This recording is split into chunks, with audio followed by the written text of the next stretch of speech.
member, and I would like to introduce you to the Juana Briones String Orchestra.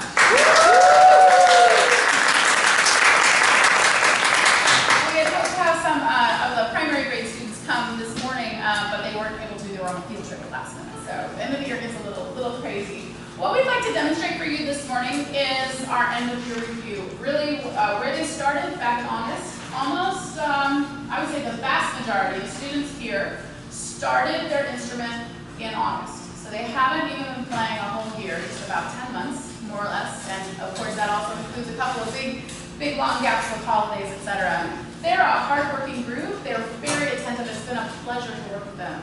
And I'm sorry Ms. Lynch isn't here for the rest of the year to be able to witness this, but they came together as an orchestra beautifully. And we're going to demonstrate a little bit of what we learned way back when in August, when they were truly fifth graders. Now they're almost middle schoolers. So my children are both in high school now too, so I understand where it goes, and it goes by fast. Enjoy everything. But let's see, we're going to actually, one of you in the back would mind closing the door, because I think we'll have some. They may be getting on the bus to go to the show. Remember you're on page 8, start with that. We're going to bows.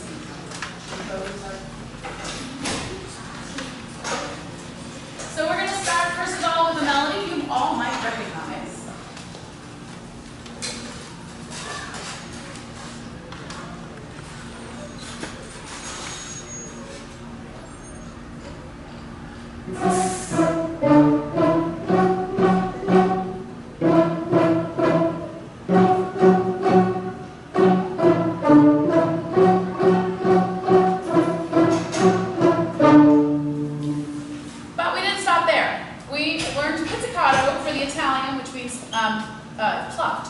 It is an important orchestral skill. So even though we begin the instrument, we learn a string instrument, we start off pizzicato.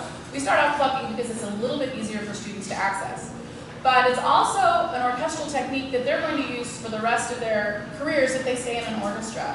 All of the great romantic composers use that as an effect in their compositions. Tchaikovsky, Beethoven, Mozart, you name it. It's all the greats still use this in our orchestra. So we're learning to also play together. Pizzicato is more challenging than using the bow in many ways for an orchestra. So we worked a lot about staying together, keeping a steady beat. Everyone has to pluck the string at the exact time, and there's a very narrow margin for error when you're plucking. So the instrument doesn't resonate for a long time like it would with a bow. So it's harder to hide errors. So we're going to show you what we did with this melody as an orchestra.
And being able to stay together without a conductor is huge because they all have that internal sense of pulse, where we weren't there in August, for example, but it's something that we work on all year long, and they'll continue to work on these skills well through middle school and high school. So, without further ado, we did actually use the bow, so we'll show you the bow. And I liken the bow to, it's very similar to when we were in preschool and learning how to write with a pencil or a crayon for the very first time. That's what it feels like when they put the stick in their hands, that very first lesson. It doesn't feel comfortable, it doesn't really have grooves for where the thumb should sit. It's sort of it's a pointed part of the base of the bow, what we call the frog. And it's a challenging skill for all students. It doesn't matter how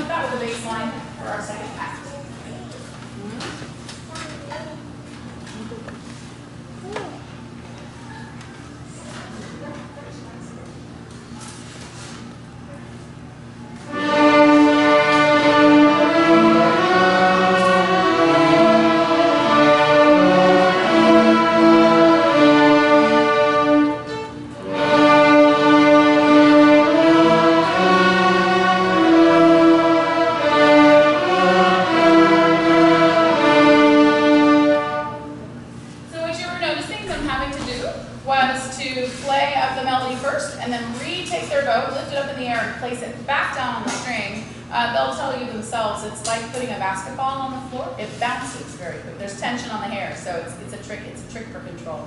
Now we're going to add our bass line to it.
I also have a couple of students who were in the honor orchestra. They participated. Is that right? If you'll stand, if you're in the honor orchestra.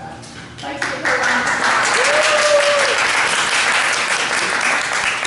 In 6th grade, all students have the opportunity to audition for the district honor orchestra, which we allow 5th graders to audition for this year. So we have some students who play. How long have you played?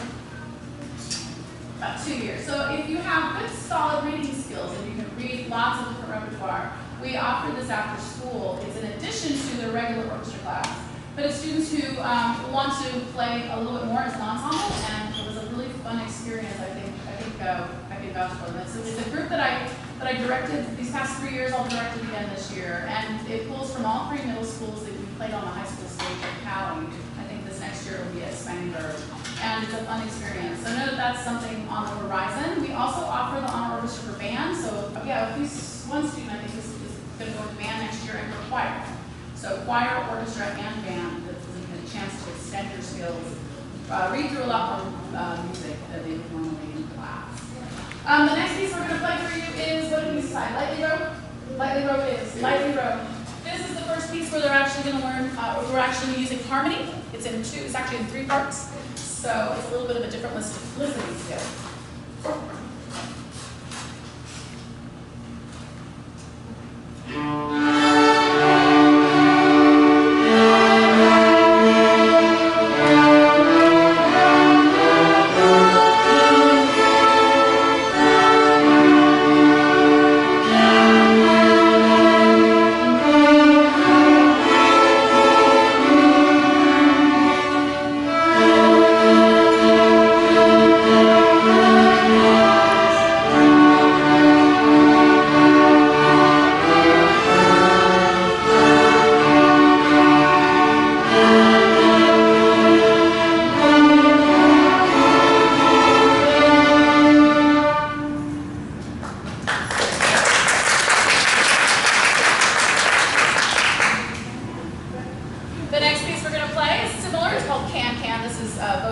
by popular demand. It's a very famous piece from an opera by Afterthought.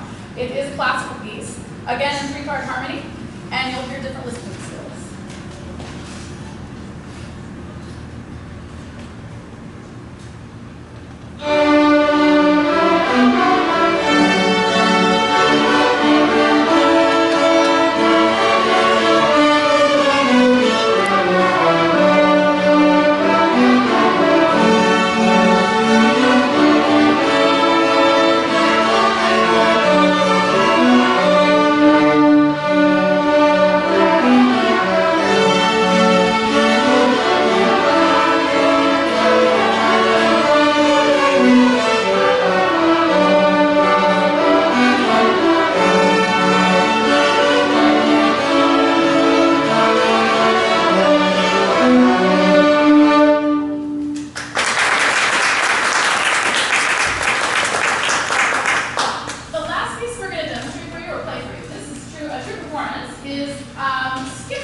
Each exercise is about 8 to 12 measures long, and each line in their exercise book works on a specific skill, either a fingering or a bow technique or an intonation challenge. So intonation meaning pitch. They have graduated from lines in a method book now to what we call standard repertoire. And standard repertoire is much longer. It looks like what they'll experience in middle school and high school. And except the pieces will be longer. How many measures are in this piece, shout it out? 36. So they went from an 8-measure nursery rhyme to a 36 measure score. And what you'll notice is it requires a lot of decoding. It's just like learning English for the first time, or any language, frankly. We only have 7 letters in the alphabet in music, A to G. But in addition to knowing the note heads, there are accents, dynamic markings, whether it's loud or soft. They have to know the roadmap. In some cases, they have repeats that they have to look at. There's lots of information that a composer uses on page to show the musician how to play what's written. So it goes beyond just learning the notes. If they're learning how to play short notes, long notes, articulations, all of that's in the part. And it's something they'll explore more as they continue in music in 6th grade. Regardless of choir, orchestra, or band, it's still the same concepts. And I was really proud of how well they played this piece. So without further ado, Skipping Stones by Juana.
If you'd like a few more seconds.